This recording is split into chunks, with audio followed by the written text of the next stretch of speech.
Hi everyone, it's me, and today, let's be mature, keep it wholesome, family friendly.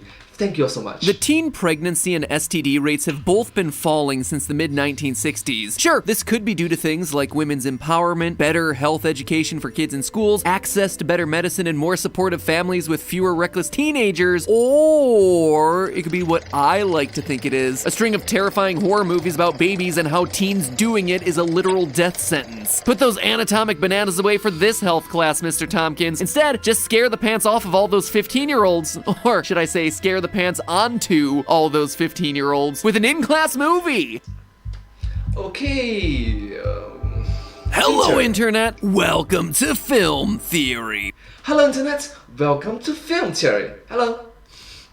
Where after watching today's episode, you'll be followed around by an invisible entity who will hunt you down until you share this video with someone else. Just kidding. Or am I? On that ominous note, today's episode is about the modern horror classic 2014's It Follows, which should be on your Halloween season watch list if you've never seen it. In a fun and terrifying intersection between high school health class and horror movie, It Follows is about the Entity, a supernatural creature who endlessly stalks you and kills you after you have yourself a one-night stand. No, really, imagine getting a text the next morning that's like, oops, left my sunglasses at your apartment last night. Oh yeah, and a supernatural being that could look like anyone will kill you in 5 days or less. So, you know what? Just keep the sunglasses. The Entity can shapeshift. It never rests, it never stops, and it hunts you down relentlessly until you either die or you pass the curse along to someone else by sleeping with them. So then, why would you not just silently pass it on to the next unsuspecting victim? Well, first, the person that you do it with now has themselves a death sentence. Even here in LA, where the dating scene is known to be pretty killer, I think that's generally frowned upon. Second, and more selfishly important, once the Entity has killed your one-night stand, it'll keep moving back down the chain to the person who gave it to them, and the person who gave it to them, and them, and them, and them, presumably to everyone who's ever been cursed. So in order to protect yourself, you have to tell your lover that they're now a victim and hope that they do a good job of outrunning this thing or sleeping with someone else in order to buy you enough buffer time to live your life in peace. Talk about those regretful teenage choices following you for the rest of your oh my gosh, it's the title of the movie! In the movie, protagonist Jay tries to dodge and outmaneuver the Entity, who slowly wears her down with mental tricks, tenacity, and constant movement. Admittedly, when you're being chased by a supernatural killer, it's hard to really metal out the best strategy for staying alive, as literally every horror movie victim in history has shown, which is where I'm stepping in. Today's episode is all about helping us figure out if it is in fact possible to outrun the Entity in the long term without just passing the curse on to someone else, and May misfortunes follow you for forever? Oh, sorry. One more time then.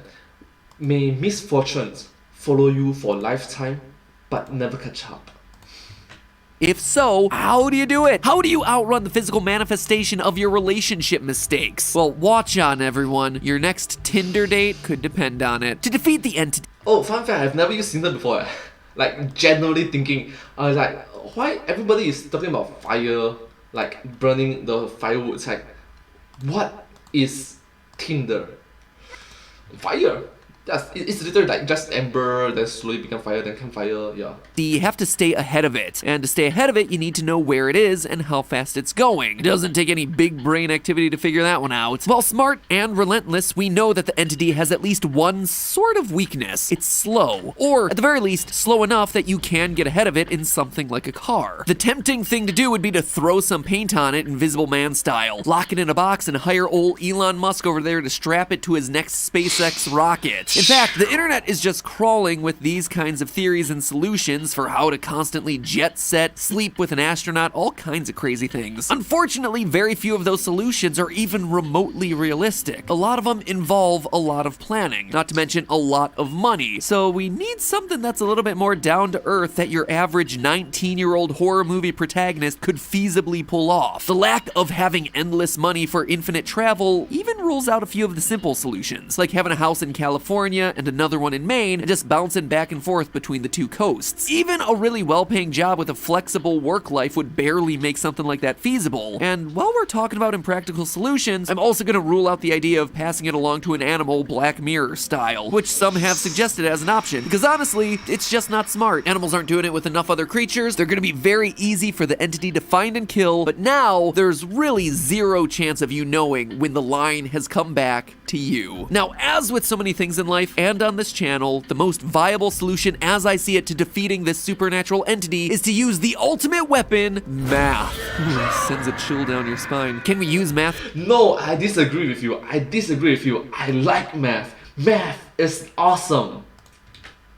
To figure out where the entity is at any given point in time and then calmly, rationally stay out of its way. It's not as sexy as a titanium castle or a ride on a SpaceX rocket, but it just might work. Let's start with what we know about the entity. 1. The creature is always moving towards its prey, and it always walks. When it's on the beach, it's walking. When it's at the college, it's walking. During the climax of the film, it walks. 2. It can take on the appearance of any person to fool its prey or mess with their heads. And I mention this not only because it makes the entity an unrelenting killer, it also makes it a jerk. 3. The entity cannot walk through walls or fences. When it breaks into Jay's house, it breaks a window. When it attacks her in the boathouse, it smashes the door. When it kills Greg, it smashes a window. The entity isn't Nightcrawler here, people. 4. We never see it walking in crowds or traffic, likely because people would bump into it. We know it has a physical form because Paul smacks it with a chair, and it gets a blanket thrown over its head during the swimming pool scene. 5. It swims, as we see when Jay is in the pool during the climax. 6. It can be slowed down and it bleeds. When Paul shoots it in the head, we see a blood spurt. And finally, number 7, it doesn't use vehicles to move any faster. No hitching a ride on a bus or a moped, not even a Segway. Thanks to some intrepid researchers, we also know how fast the entity is going. I found an ultra-researched article from Mark Hoffmeyer, who wrote an article entitled, "How Far Does the Creature from It Follows Travel?" In that article, Hoffmeyer researched all the Detroit and Michigan era filming locations to come up with an in-depth map of everywhere the entity followed. It Follows is very much a Detroit and surrounding suburbs movie, as several famous locations were used and referenced. This isn't a case of Toronto or Atlanta standing in as Detroit. It's a movie set in Detroit and filmed in Detroit. And wouldn't you know it, but there's a handy citywide tour of all locations in the movie provided to us by MichiganBusiness.org. Michigan, the land of relentless killers, which allows us to actually calculate how fast the entity travels. We start when Jay first becomes infected around 9 p.m. and sees the entity for the first time around midnight at the abandoned Northville Psychiatric Hospital that's located in a suburb of Detroit. The Northville Psychiatric Hospital is 31.4 walking miles away from Jay's house. But before the entity can actually reach her there, she heads for school at the University of Detroit. After a short checkup at the nearest hospital to her house, Henry Ford Macomb. During one of her afternoon classes at the university, she sees the entity for the second time. And this gives us our first major clue. The entity, in its pursuit of Jay, was going directly towards her house for about 21 miles before diverting down to finally come face to face with her at the University of Detroit by early afternoon. In total, the entity walked at least 34 miles in about 12 hours. Jay, shaken by the encounter, then drives to the real-world Clark's Ice Cream and back to her house, where she's attacked later on in the night by the entity, who again has just walked an estimated 20 miles in somewhere around 6 to 8 hours. From there, Jay and her crew travel an estimated 352 miles to the northernmost point of Michigan, where they stay in a cabin for several days before she's ambushed yet again as the entity continues its never-ending leg day. Jay then has a car accident and is in a hospital for a day and passes Never-ending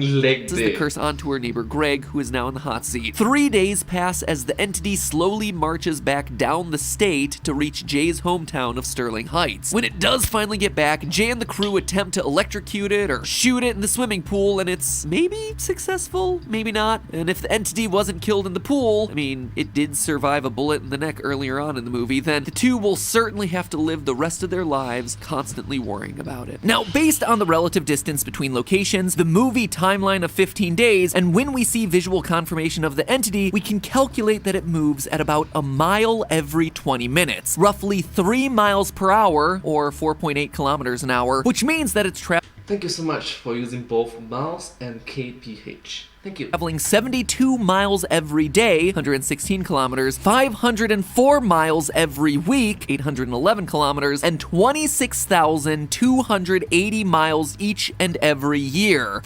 Wow, that's a lot of work on the leg, so wow.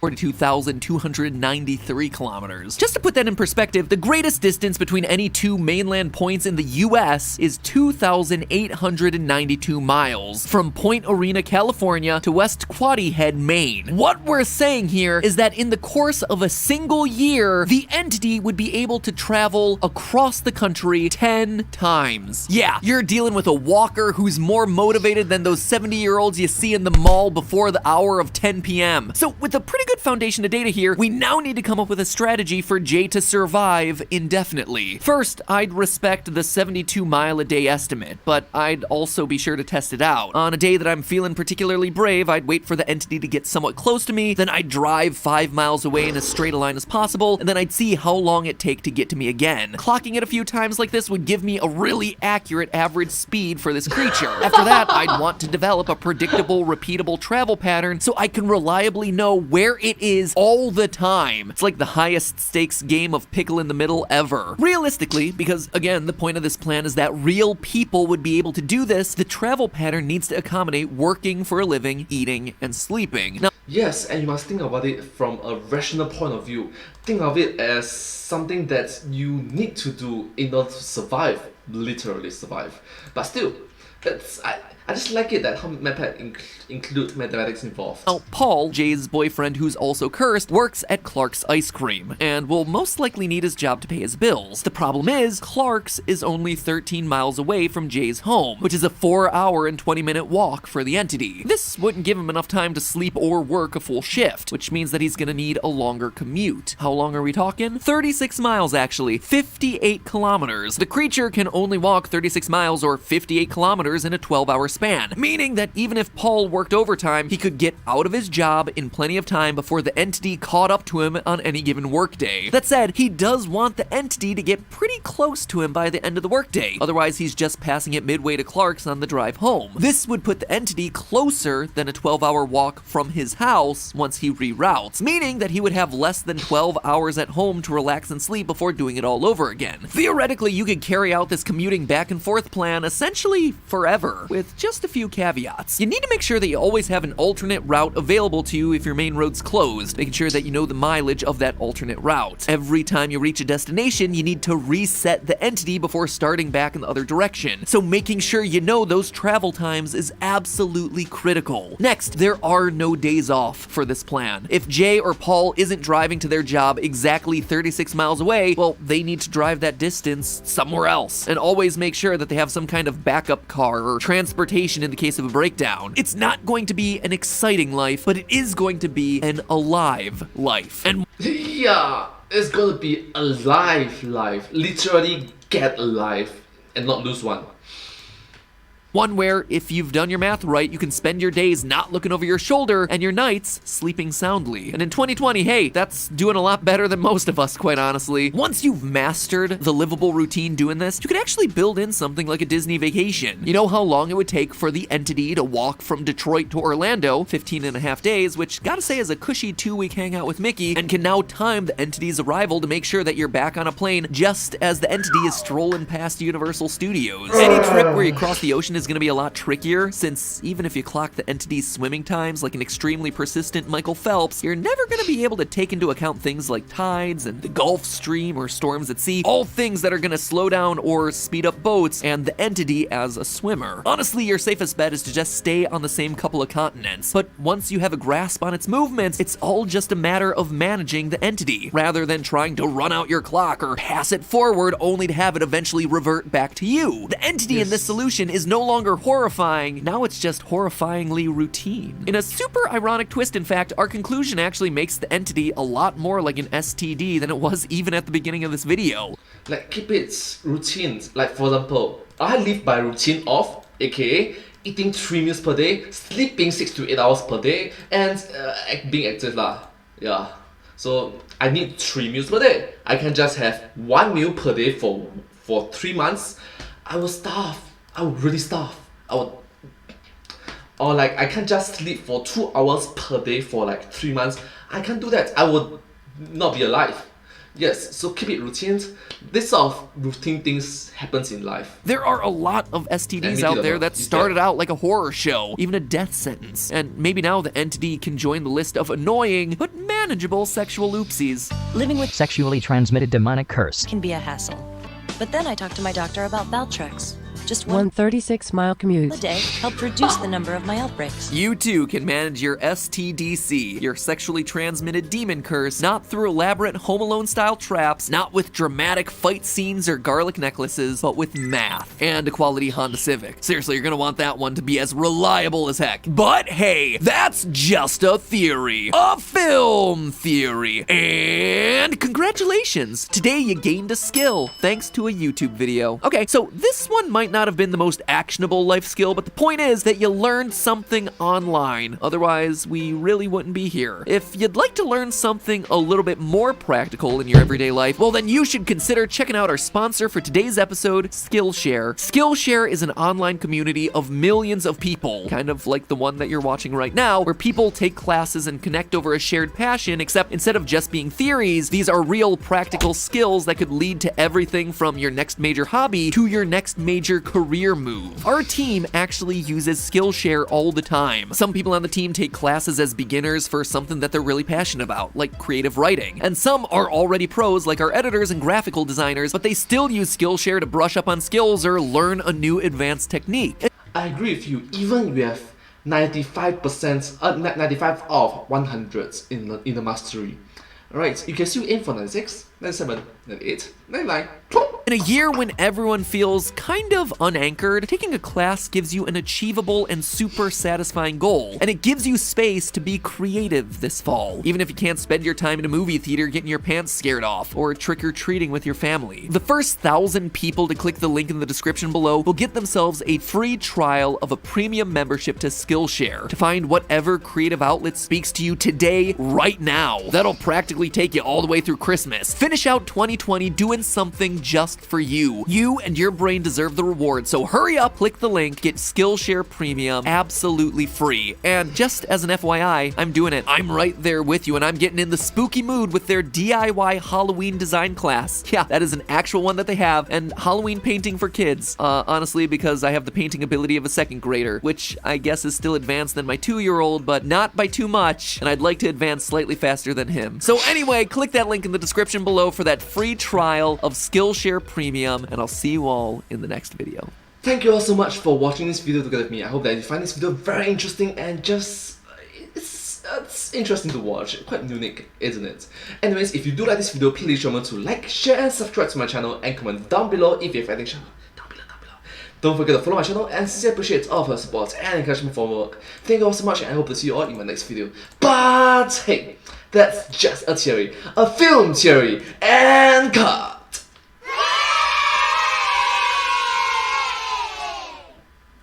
And I hope to see you all in my next video. Bye! Subscribe!